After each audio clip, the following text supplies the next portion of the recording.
Hey everyone, in this video, I'll show you how to organize your work in Wrike step by step. If your tasks feel messy or hard to track, yeah, this guide will help you clean everything up. All right, first, let's talk about structure. Wrike uses spaces and folders to organize work. Spaces are for big areas like teams or departments, and folders are used to group related tasks. Now, move tasks into the right folders. You can organize them by project, client, or workflow stage. So instead of one long task list, everything feels easier to manage. Next, make sure your task names are clear and specific. Short titles work best, but they should still explain what needs to be done.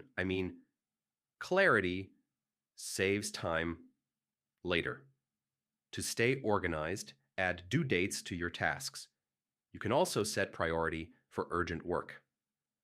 This helps you focus on what actually matters each day. If you're working with a team, assign each task to one owner.